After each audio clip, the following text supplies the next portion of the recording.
Since we went on the air tonight, we have now brand new reporting courtesy of the New York Times, and I'll give you the headline. Quote, White House is said to open an internal review of a Ukraine call. And the lead from the Times in this breaking story is President Trump has for weeks sought to unmask the whistleblower who shed light on his Ukraine dealings. Instead, aides have fixated on another. Advisors began a fact-finding review that some fear is a hunt for a scapegoat, according to White House aides and other people familiar with it. Even as the impeachment inquiry intensifies in Congress, White House lawyers leading their own review, the people say, and they're seeking to understand official actions around Mr. Trump's July 25th call with President Zelensky of Ukraine. The Times reported tonight in this news story that the lawyers' inquiry centers on why one of their colleagues, Deputy White House counsel John Eisenberg, placed a rough transcript of the call in a computer system typically reserved for the country's most closely guarded secrets.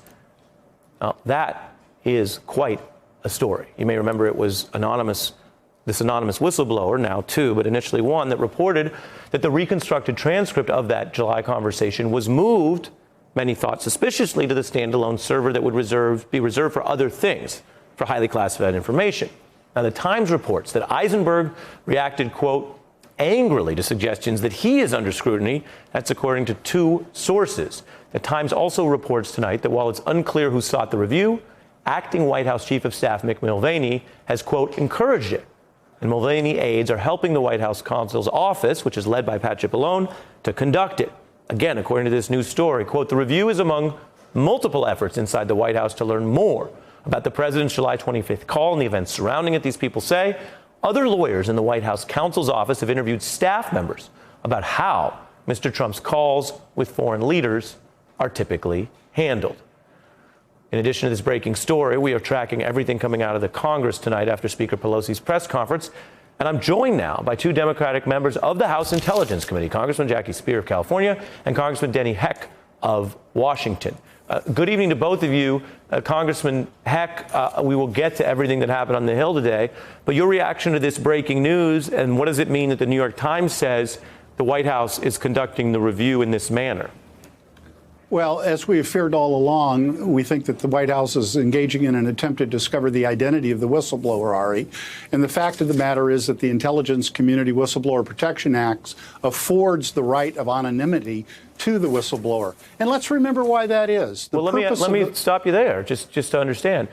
If you're saying federal law, you're both lawmakers, you write laws. You're saying federal law is to protect the identity.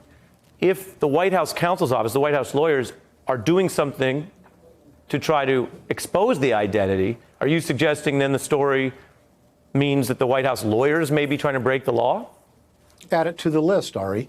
But again, let's remember why it is that anonymity is extended to the whistleblower. Because it makes us safer. We want people within the national security environment and within the intelligence community to reveal, to point out, to disclose, to put a spotlight on wrongdoing so that we can stop it. And if we make them feel safe that they can come forward with the identification of wrongdoing, they'll be more likely to do so. Ergo, we'll be safer. Congresswoman? Well, I think what we're really seeing is a witch hunt undertaken by the White House.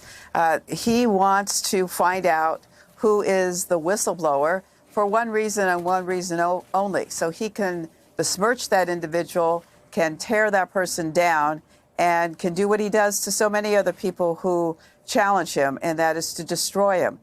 We want to make sure that doesn't happen. That's why we were very clear with the Inspector General that we wanted to make absolutely certain that the identity of this whistleblower would be protected, because reprisals are commonplace when whistleblowers come forward, and yet they are true heroes and sheroes in this country.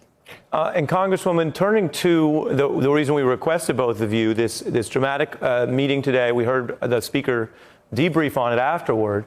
But walk us through what happened in that caucus meeting. Are we to expect that there will be no vote until and unless there's ultimately a vote on the articles of impeachment themselves? So both Denny and I were still in the hearing, the interview with the individual, Mr. Kent. And so I was not part of that caucus briefing. That hearing that we were engaged in went on for, as you know, 10 hours. So I can't really speak to the caucus, except to say that I think the Speaker is doing what she does best.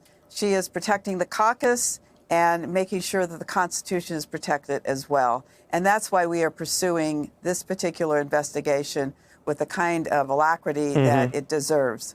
And Congressman Heck, turning to what your colleague mentions, these witnesses coming forward, Fiona Hill and George Kent, and then we've seen Giuliani, OMB, DOD, and the Vice President's office, on the other hand, refuse to provide information to your committees.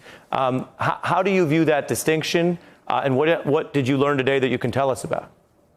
Well, first of all, let's acknowledge the bravery, the profiles and courage of the individuals who have come forward and complied with the legally authorized subpoena, Ari. These people are true American heroes, and they're doing a great service to America.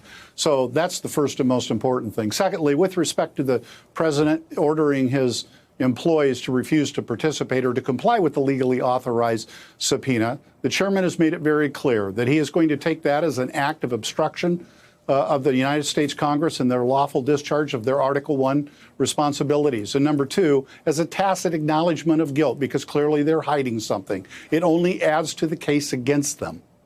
You say, what is a tacit acknowledgement of guilt? Just the fact that they won't come in? They're hiding something. The fact that they won't provide the documents, the fact that they won't come in, the fact that they won't comply with a legally authorized subpoena means to us that they don't want to share information that they think would be incriminating. And they don't have that right. And Congresswoman, what are you learning from these witnesses? We went over some of the highlights tonight, and some of them, as is always the case, boil down to what has come out from reports and what is dramatic, and certainly in the case of Mr. Bolton. But what else can you tell us are your takeaways?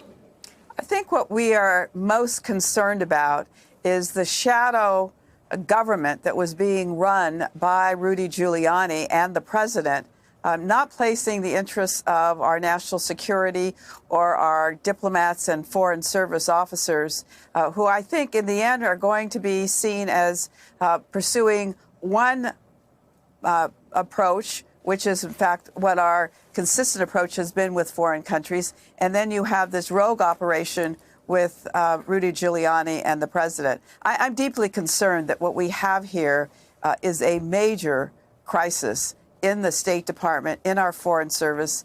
And I think as we heard from Ms. Hill yesterday, it becomes a situation where if you cannot rely on your ambassadors overseas to be trusted because the president is undermining them or has a shadow operation running, then we really have a problem.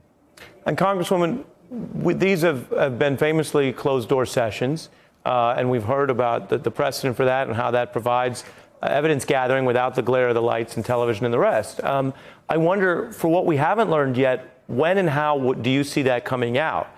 If your committee refers to judiciary or there are articles of impeachment, will that underlying material see the light of day? It would be certainly my hope that we will make those transcripts available. I think the reason why we've held these closed sessions for these interviews is so that we can independently interview each of these individuals and not have their testimony somehow coordinated. And that is in the best interest of making sure that the truth comes out. So in the end, I'm sure that most of this will be made available to the public. Congressman Heck? Well, Ari, first of all, these are depositions. These aren't hearings. And we're going to follow the rules of best practices for investigation. We're after the facts. We're not after having a circus. We don't want witnesses coordinating with one another. And I need to remind you, Ari, that even though this is unclassified, it's held in a secure facility, and everybody in the room has a security clearance. Because of the sensitive nature of the discussion that we're having, it's possible that there might be an accidental release of classified information just within the context of the conversation. We don't want that to happen. But let's back up here and understand this is a perfect analogy to the criminal justice system, with investigation as step one, a charging decision or indictment step two, and a jury as step three. We're in the investigation portion. And if we get to the part where the Judiciary Committee takes up articles of impeachment, that will be public. All the underlying material will be made available. Their deliberations will be public. Same on the floor if there is a vote taken. And then if that passes to the Senate, the same in the Senate. So we're in the investigation phase. not the circus phase. I understand that, and your reminders, your expertise on how it works on the inside, I think, is really educational to all of us. Congresswoman Speier, Congressman Heck, thanks to both of you. Thank you, Ari. Appreciate Thank you, it. Ari. Up next tonight, there is more breaking news we got in the last few minutes. It concerns the president's attorney, Rudy Giuliani, as well as new details on what he was reportedly asking the president to do on behalf of another foreign government. That's next. Hey there, I'm Chris Hayes from MSNBC. Thanks for watching MSNBC on YouTube. If you want to keep up to date with the videos we're putting out, you can click subscribe just below me or click over on this list to see lots of other great videos.